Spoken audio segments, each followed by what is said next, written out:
오늘은 자랑할 것 없는 교회에게 부어진 은혜라는 제목으로 말씀을 전하도록 하겠습니다. 오늘 에베소서 2장 8절에서 10절까지의 말씀을 보면은 이제 바울이 은혜에 대해서 얘기하고 있는 장면을 저희들이 보게 되죠. 이 은혜라는 것은 그리스도인들에게는 굉장히 중요한 개념일 뿐만 아니라 하나님의 구원을 선사하는 가장 중요한 요소가 될 것입니다. 그러니까 결정적인 거죠.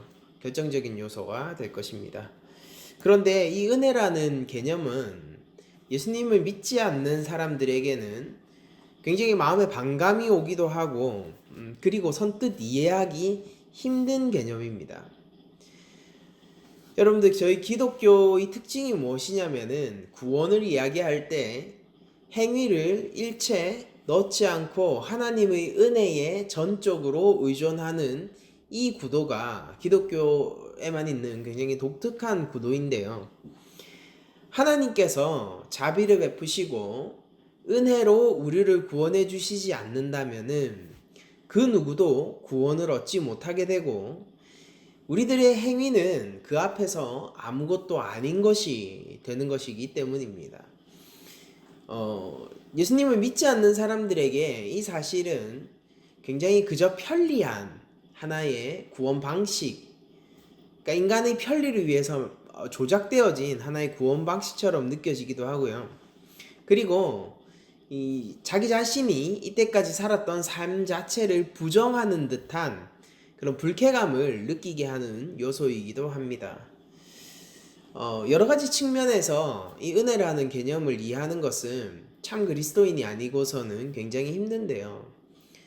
여러분들, 만약 우리가 어떤 한 사람의 삶을 판단해야 한다면은, 만약에 어떤 한 개인에 대해서 평가를 내려야 한다면은 저희들은 아무래도 조심스러워지고 주저할 수밖에 없겠죠. 왜냐면은 한 개인의 삶을 판단하는 것은 매우 힘든 일이기 때문입니다. 여러분들, 사람을 판단하는 것이 힘든 이유는 그 판단의 대상이 되는 사람 자체가 굉장히 복합적이기 때문이죠. 그러니까 사람은 누구나 그 안에서 이중성을 가지고 있고요.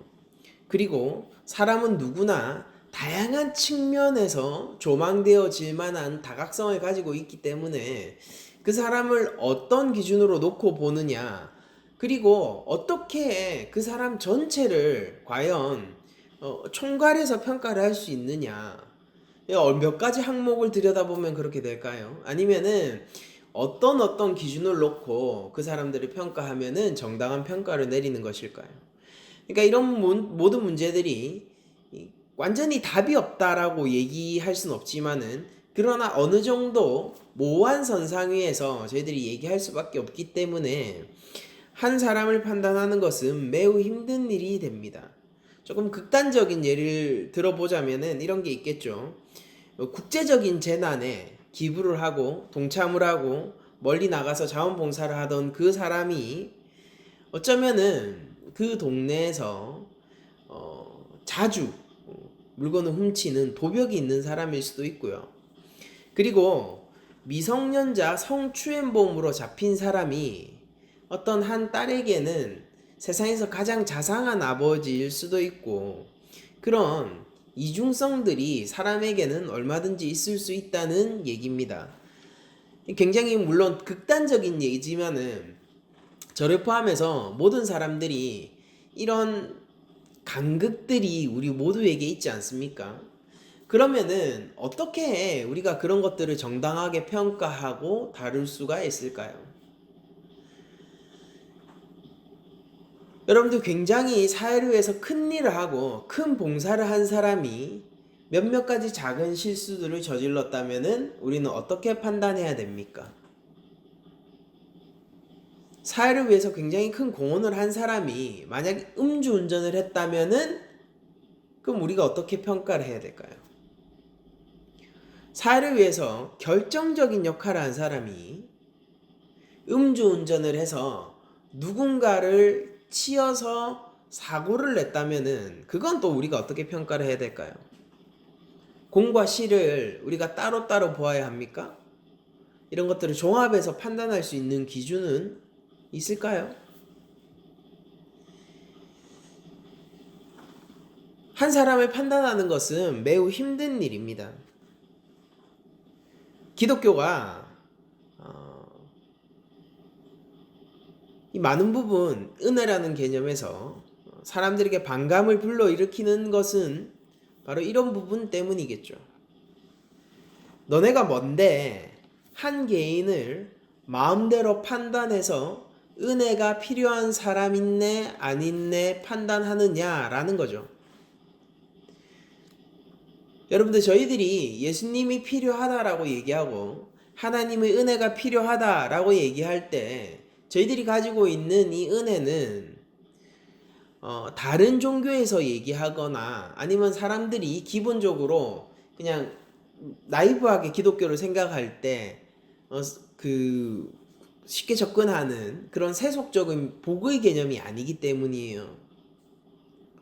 우리가 은혜가 필요하다라고 얘기할 때는 그 사람의 삶을 부정하고요. 그리고 그 사람이 지금까지 행해온 최선의 것들을 부정하면서 얘기하는 것이 은혜가 필요하다라고 얘기하는 것이기 때문입니다. 그러니까 쉽게 얘기하면은 네가 죄인이기 때문에 하나님의 은혜가 필요하다라고 얘기를 하는 것이란 말이에요.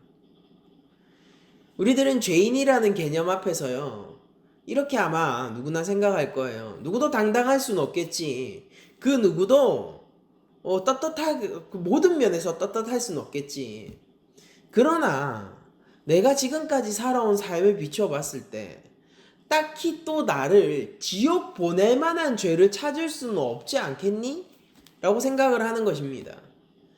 우리가 하나님의 은혜를 얘기하고 너에게 하나님의 은혜가 필요해 라고 얘기할 때는요, 그런 자신의 삶이나 상대방이 느끼기에 자신의 삶이나 자신이 행했던 어떤 좋은 일들에 대한 일말의 가능성을 싹둑 잘라버리면서 얘기하는 게 네가 은혜가 필요해 라는 말입니다.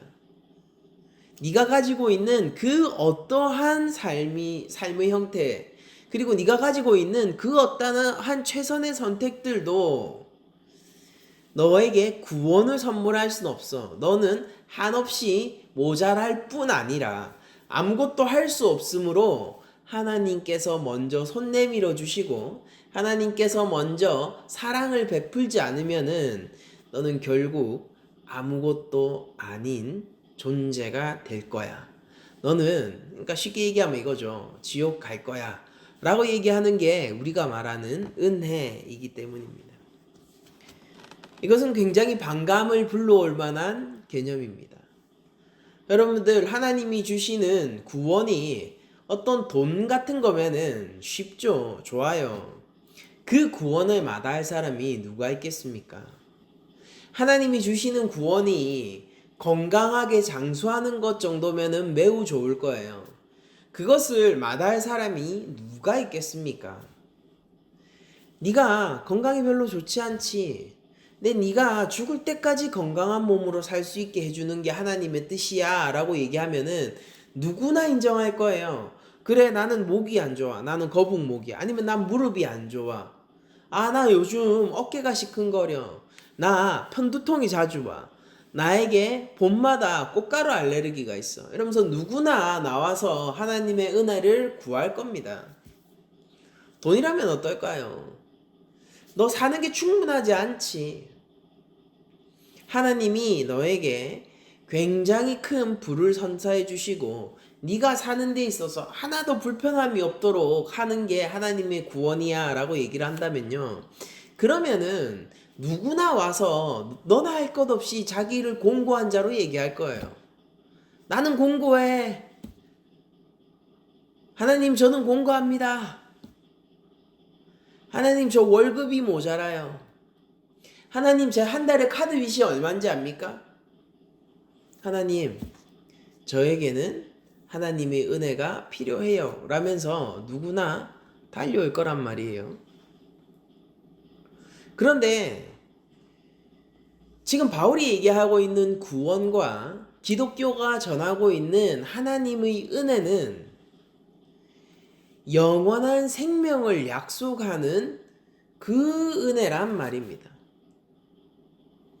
그러니까 그 사람의 인생을 걸어놓고 한 개인의 저를 포함해서요, 이 개인뿐만이 아니라 인류 공동체를 전체의 운명을 건 두 번째의 삶, 영원한 삶, 중생의 삶을 걸어놓고 하는 얘기가 하나님의 은혜이기 때문에 이것은 사람들에게 굉장히 받아들여지기 힘든 것이 되는 거예요. 이건 눈에 보이지 않습니다. 사람들은 돈에 대한 필요를 누구나 느끼고 있고 건강에 대한 필요를 누구나 느끼고 있지만은, 그러나 하나님 나라에 대한 필요는 그 누구도 느끼지 못하고 있고요.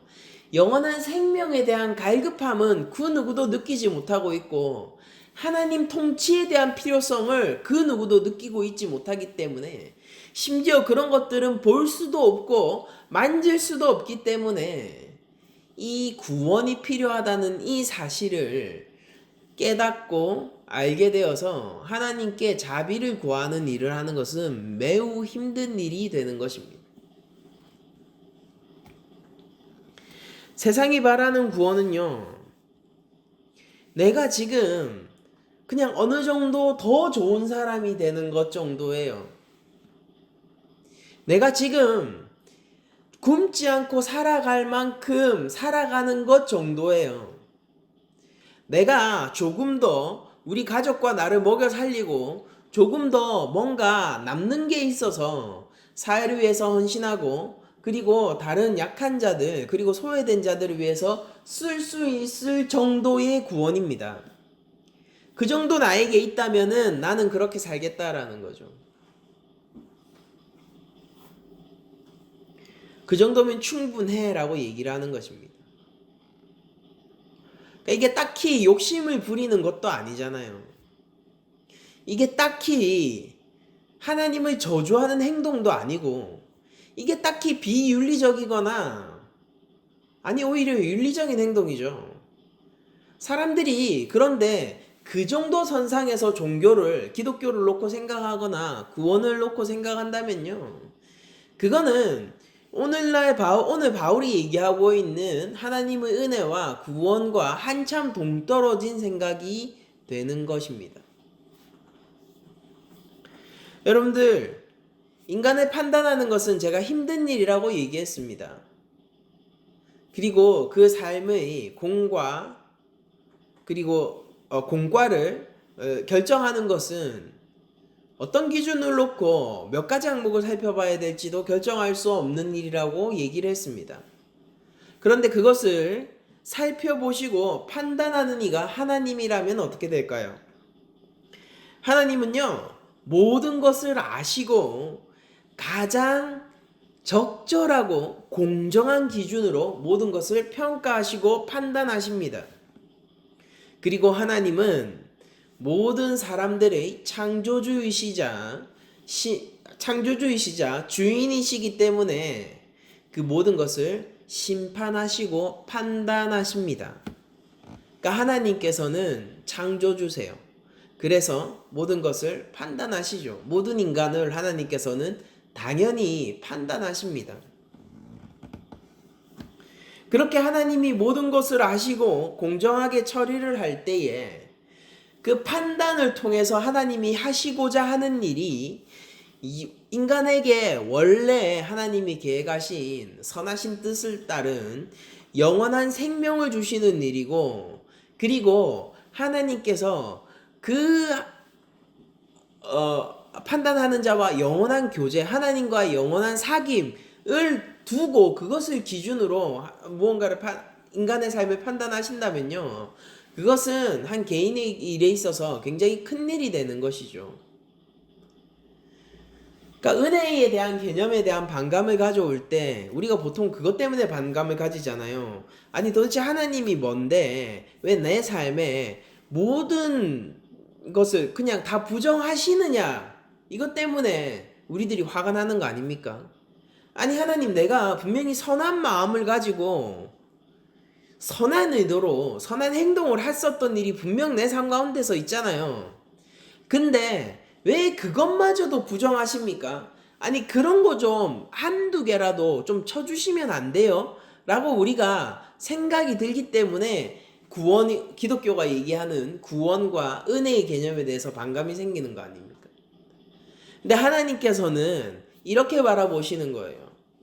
이 일이 영원한 생명을 주는 일이기 때문에 그 삶 전체가 온전해야 되는 것이고요. 왜냐하면 삶을 걸고 있는 판단이잖아요.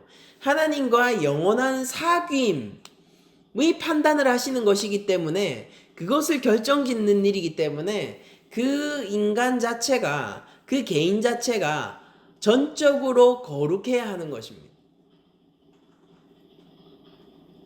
하나님이 판단하실 때 모든 것을 아시고 숨길 수가 없고 모든 것을 내어놓고 전인적으로 판단이 되고 내 삶 전체를 공정하게 하나님께서 판단하시게 될 때 우리들은 그 어떠한 삶의 모양이라도 다 필요 없어요. 그 어떤 삶의 모양이라도 하나님께 미치지 못하는 그것으로 말미암아 부끄러워 숨어야 할 것이고 그리고 죄의 한계 속에서 쓰러질 수밖에 없게 될 것입니다. 은혜에 대한 반감은 결국 자기 자신의 자랑에서부터 나오는 거예요.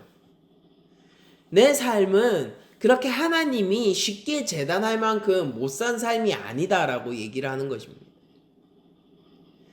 내 삶을 왜 하나님이 판단하시느냐?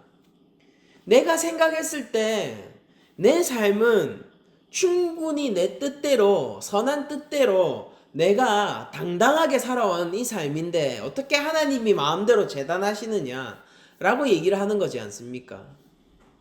그게 은혜에 대한 반감이고 하나님의 구원에 대한 반감의 발로잖아요.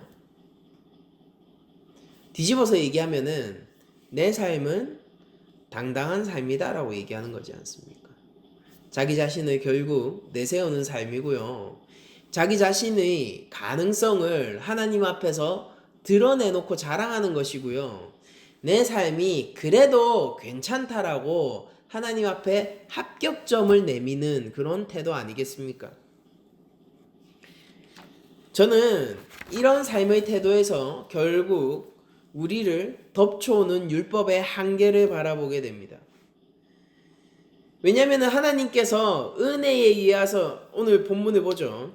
너희는 그 은혜에 의하여 믿음으로 말미암아 구원을 받았으니 이것은 너희에게서 난 것이 아니요 하나님의 선물이라 행위에서 난 것이 아니니 이는 누구든지 자랑하지 못하게 함이라 라고 바울이 이야기하고 있기 때문입니다.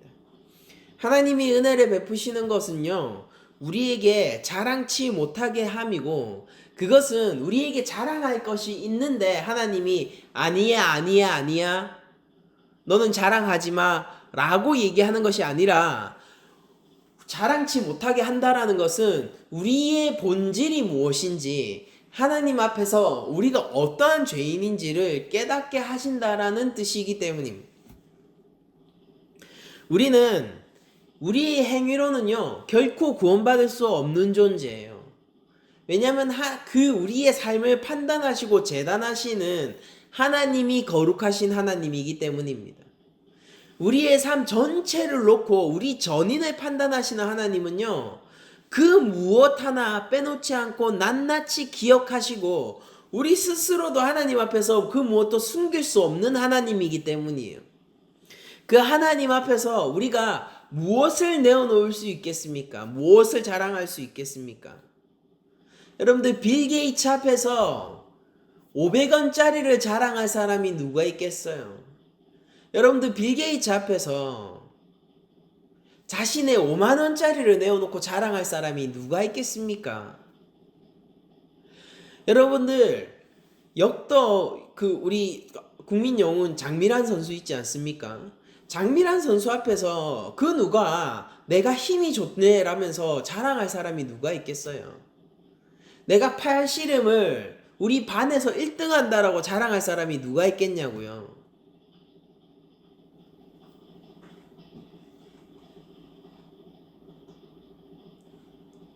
꽤나 돈을 가진 사람이 있을 수 있어요.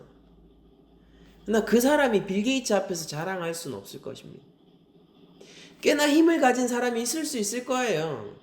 그 사람이 장미란 선수 앞에서도 그 힘을 자랑할 수는 없을 것입니다.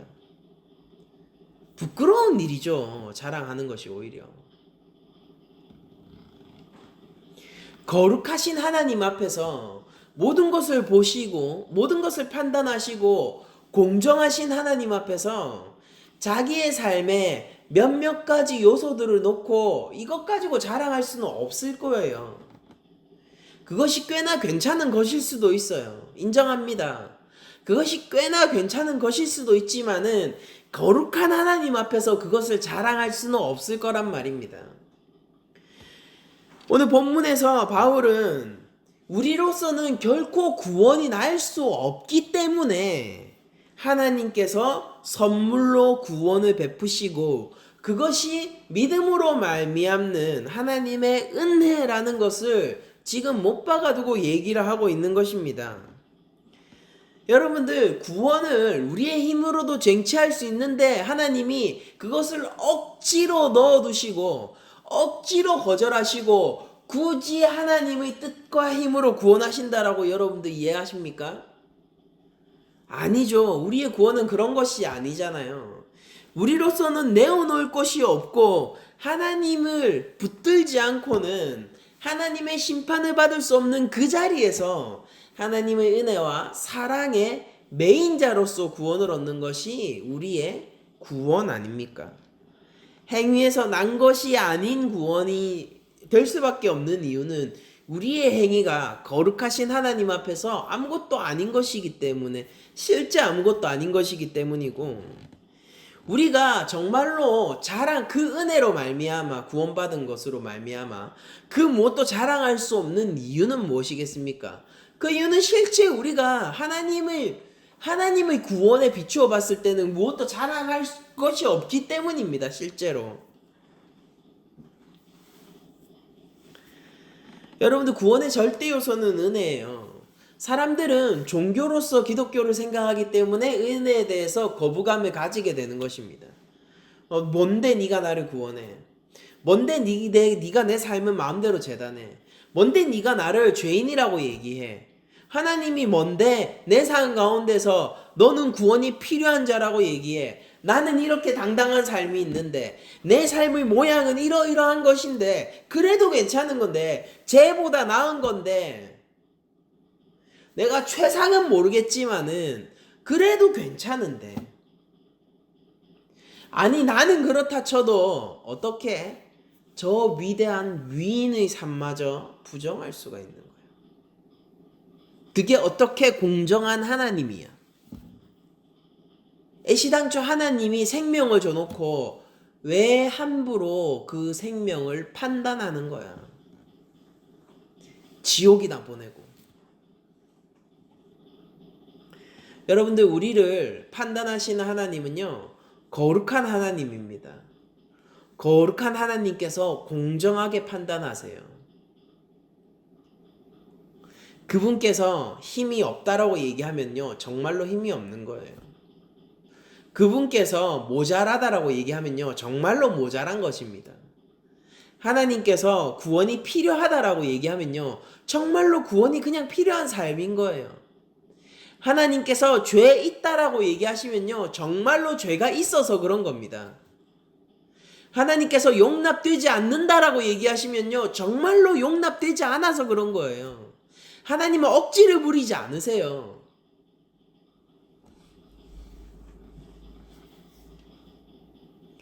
하나님이 우리에게 믿음이 필요하다라고 얘기하면요, 정말로 믿음이 필요한 것입니다.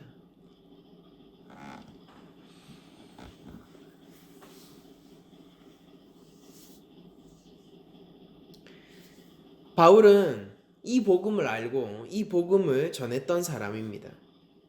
그래서 고린도후서 1장 30절을 보면은 내가 부득불 자랑할진대 내가 약한 것을 자랑하리라 라고 얘기해요. 고린도후서 12장 1절에서 5절까지는 또 이렇게 얘기합니다. 무익 하나만 내가 부득불 자랑하노니 주의 환상과 계시를 말하리라. 내가 그리스도 안에 있는 한 사람을 아노니, 이게 바울 자신을 얘기하는 것입니다. 그가 14년 전에 셋째 하늘에 이끌려간지라. 그가 몸 안에 있었는지 몸 밖에 있었는지 나는 모르거니와 하나님은 아시느니라. 14년 전에 하나님 나라 천국에 끌려갔다 왔다, 그것을 계시와 환상으로 보았다라고 바울이 얘기를 하고 있어요. 내가 이런 사람을 아노니 그가 몸 안에 있었는지 몸 밖에 있었는지 나는 모르거니와 하나님은 아시느니라.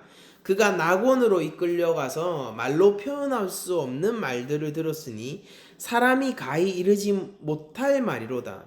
내가 이런 사람을 위하여 자랑하겠으나, 여러분들 생각해 보세요. 바울은 지금 하나님의 계시 속에서 자기가 천국을 맛보고 왔다라고 얘기를 하고 있는 거예요. 그런데 이렇게 얘기를 합니다. 나를 위하여는 약한 것들 외에는 자랑하지 아니하리라. 바울은 자기가 가진 모든 것을, 자기가 가진 학식과 자기가 가진 모든 것을 배설물처럼 여기고 하나님 예수 그리스도의 복음만을 자랑하면서 그것만을 붙들며 살았던 사람입니다. 바울이 학문의 가치를 몰라서 그랬을까요? 아니에요. 바울이 도덕적이고 의로운 삶의 기준이 왜 중요한지 몰라서 그랬을까요? 아니에요. 바울이 자신이 이때까지 가지고 있었던 유대교적 신앙이 정말로 가치가 하나도 없는 것이라서 그렇게 얘기했을까요? 아니에요.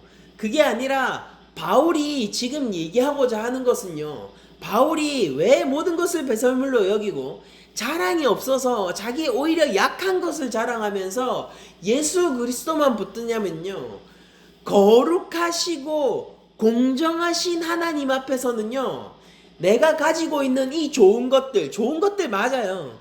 좋은 것들이 절대적으로 하나님 앞에서는 부족했기 때문입니다.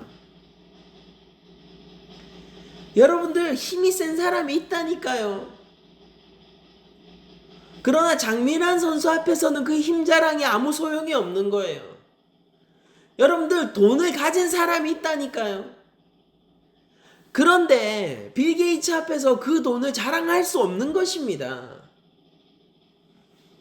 우리의 삶 가운데서 괜찮은 것들이 있다니까요. 우리가 삶을 살면서 따를 만한 좋은 가치들이 너무 많잖아요. 그런 것들을 추구하는 삶이 의미가 없는 게 아니라니까요. 그런 것들을 부정하는 게 아니에요, 기독교는. 되도록이면 그런 삶을 권장하는 것이 기독교입니다. 그런데 지금 은혜의 필요성을 얘기하는 이유는 그 모든 것이 하나님의 거룩에 미치지 못한다라는 점에서 모두 모자라는 것이라는 거예요. 좋은데 모자라는 거예요.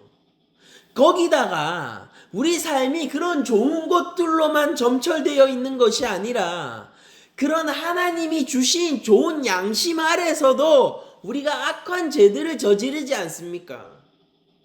그러니까 우리의 삶은요, 좋은 방향으로도 모자라고요, 악한 방향으로는 군데군데 매우 점철되어 있는 삶을 살아가는 거예요. 누군가는 매우 심각하게 악하겠죠. 살인을 저지르고 연쇄살인마 같은 사람요. 그런 사람들과 그냥 평범하게 성실하게 사는 사람의 삶을 비교할 수는 없겠죠. 같은 삶이 아니에요. 기독교는 그것을 인정합니다. 나 하나님의 거룩 앞에서요. 문제는 뭐냐면 하나님의 거룩 앞에서요. 하나님의 완전 앞에서요. 하나님이 그 삶 전체를 바라보시는 그 시선 아래에서요. 그 시선 아래에서 하나님의 은혜가 필요하지 않은 사람이 한 명도 없다라는 측면에서 하나님의 은혜는 구원에 있어서 절대적이다라고 얘기하는 거란 말입니다. 이 사실을 아는 사람은요, 하나님 앞에서 자신의 약함을 드러낼 수밖에 없는 것입니다. 하나님, 내 삶이 공고하니 나를 받아주소서라고 얘기할 수밖에 없는 거예요.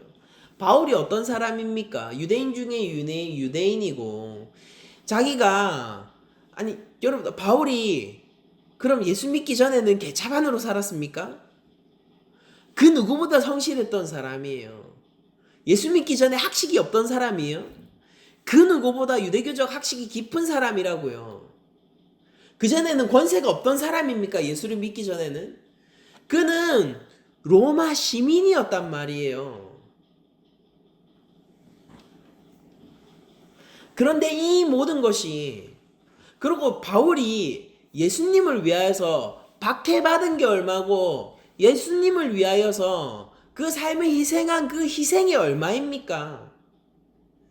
우리가 힘들다 하는데 바울만큼 어떻게 힘들 수가 있겠어요?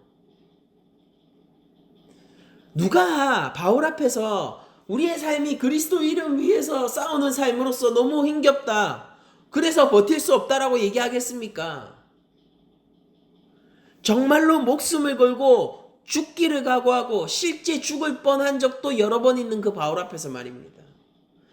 몸 누일 곳이 없고 복음을 위하여서 달려가는데, 달려가는 곳곳마다 방해꾼들이 있고, 자신을 모함하는 사람들이 교회 안에 있고, 자신이 교회를 개척해 놓고 나가면은 그곳을 누군가 와서 또 어지럽히고, 그 바울의 삶을 바라볼 때 우리가 누가 바울처럼 공고하다라고 얘기를 할 수 있겠어요? 근데 바울이 그 모든 것들을 내려놓고 이제 내가 자랑할 것은 내 약한 것이고 나는 예수 그리스도의 십자가로 산다, 나는 주님만 자랑한다라고 얘기를 하겠냔 말이에요.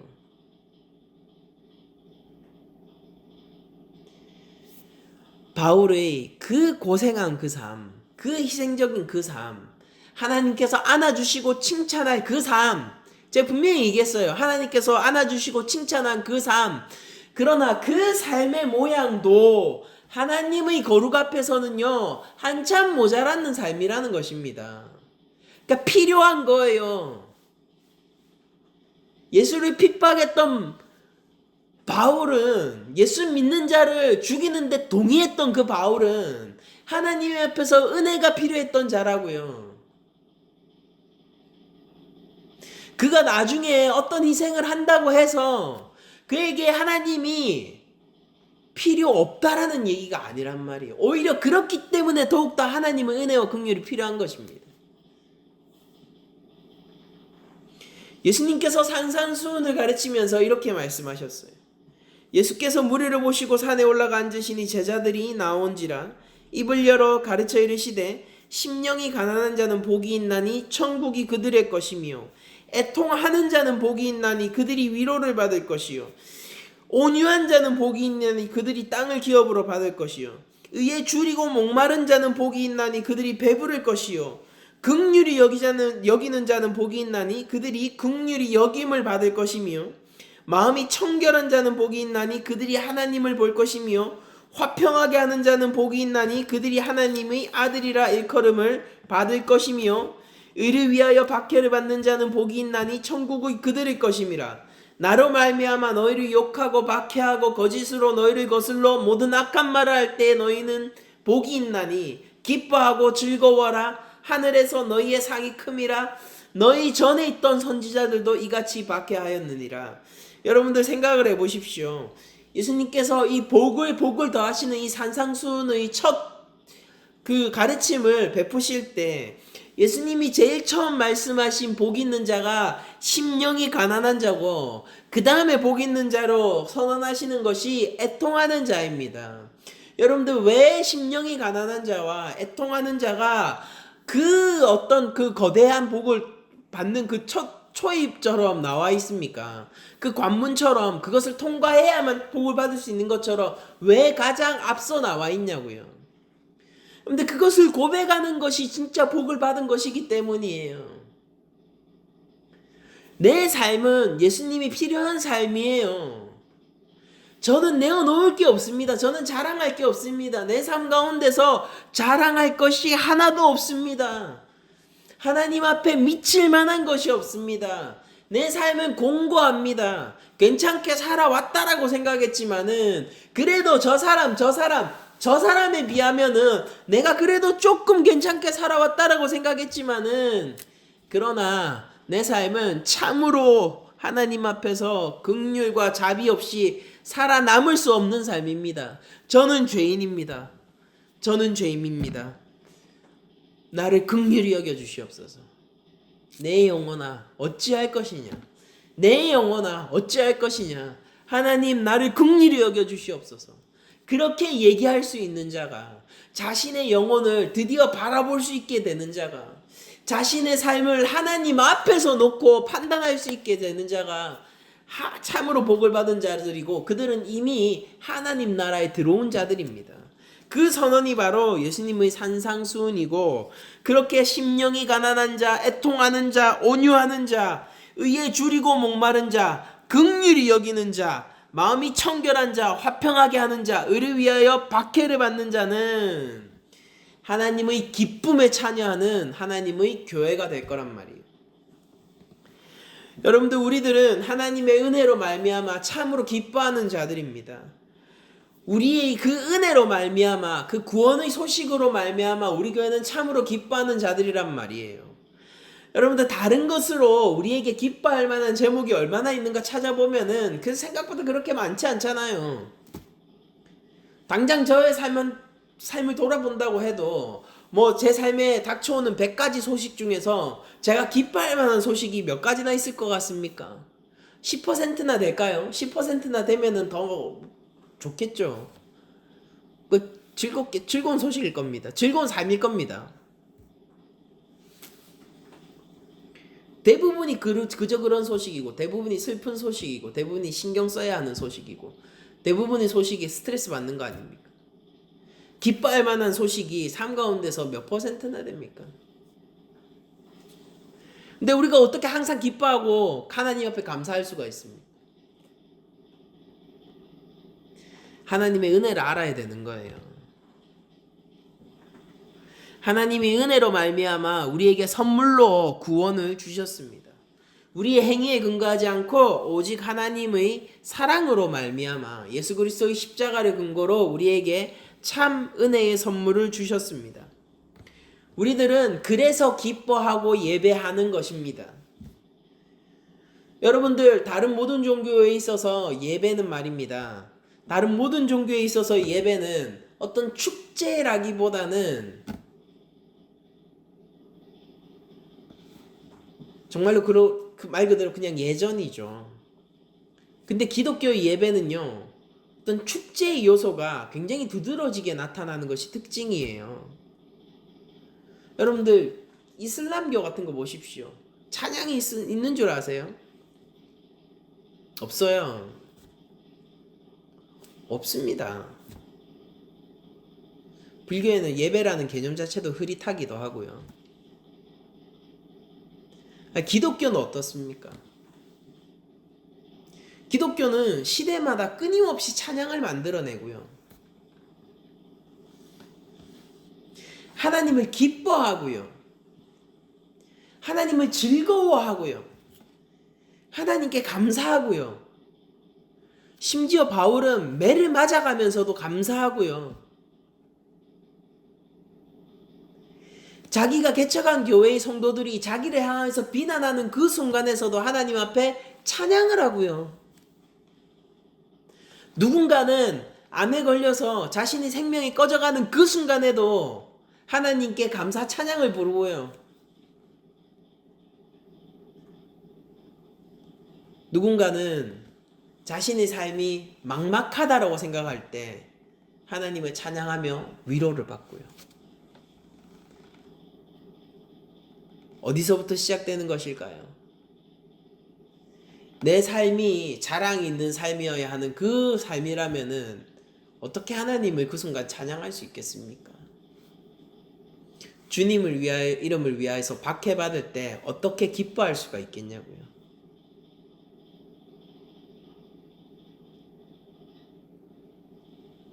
삶이 공고한 그때,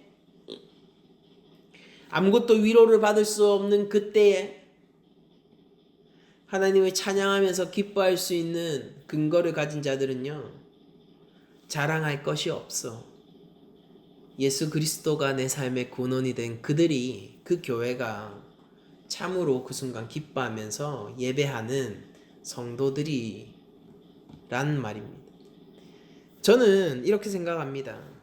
믿음으로 말미암아 은혜를 고백하는 자들은요, 참으로 언제나 기뻐할 수 있고 언제나 하나님 앞에 감사할 수 있다라고 생각합니다. 그리고 우리가 마땅히 그런 삶을 살아야 한다라고 또한 생각합니다. 근데 우리 낮은 자리 교회가 다시 기본으로 돌아가서 이 은혜라는 것이 무엇인지, 우리에게 부어진 자랑할 것도 하나 없는 우리들에게 부어진, 오히려 죄인인 우리들에게 부어진 이 은혜가 무엇인지 다시 한번 초심으로 돌아가, 다시 첫 자리로 돌아가 생각해 보았으면 좋겠습니다. 이 죄인들에게 하나님은 독생자를 보내셨고, 이 죄인들을 하나님은 사랑하셨고, 이 죄인들에게 하나님은 은혜를 내려주셨습니다.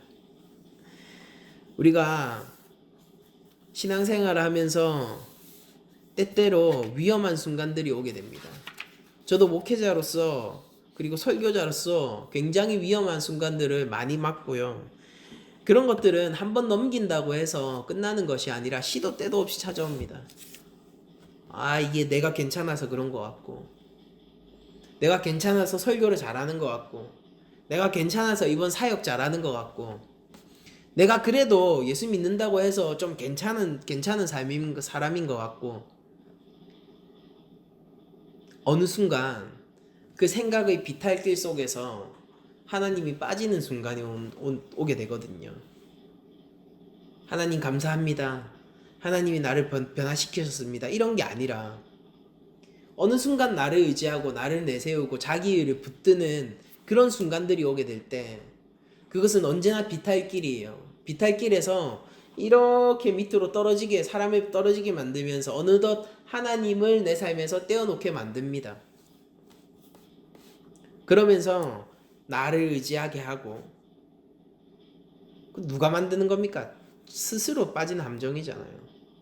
결국 나 자신을 의지하고 나의 의를 내어놓고 하나님의 이름을 외치면서 예수님을 나의 구주로 고백하면서 성령 충만한 삶을 내 입으로 기도하면서 결국에는 나 자신을 의지하고 내가 더 어떤 것이 되는 것에 관심을 가지게 되고, 내가 가지고 있는 것들로 말미암아 기뻐하게 되고, 내가 나를 의지하는 이 당당한 삶에 서서히 매료되어 가고 조금씩 취해가게 되고, 우리는 언제나 처음으로 돌아가야 합니다. 바리새인들은 자기 의로 삼을 만한 것들이 굉장히 많았어요. 그래서 함정에 걸리기 쉬운 존재들이었습니다. 사랑하는 낮은 자리 교회 성도 여러분, 이번 한 주간을 살아가면서 우리가 자랑할 것이 없는 자리라는 그 첫 자리, 죄인의 첫 자리에 다시 한번 섰으면 좋겠습니다. 이런 우리들을 하나님이 선물로 주신 그 은혜로 말미암아 우리가 구원을 얻었다는 사실을 우리가 다시 한번 생각해 봤으면 좋겠습니다. 하나님의 준엄한 판단에서, 하나님의 공정하신 판단에서 그 거룩하시고 만왕의 왕 되신 하나님 앞에서 우리가 영생을 얻었다는 사실을 한 주간 다시 한번 기억했으면 좋겠습니다. 우리가 무엇이라서가 아니라 하나님이 하나님이시기 때문에 감사하고, 내 삶이 무엇이 되어서가 아니라 성령님이 내 삶을 다스리기 때문에 기뻐하고 축제의 예배를 열 수 있는 한 주간이 되었으면 좋겠습니다. 누구나 삶을 살아가면서 기준이 있을 거고요. 누구나 삶을 살아가면서 표대로 향하는 어떤 깃발이 있을 것입니다. 우리 성도는 마땅히 복음의 깃발을 들고 십자가 아래로 달려가야 할 것이고요.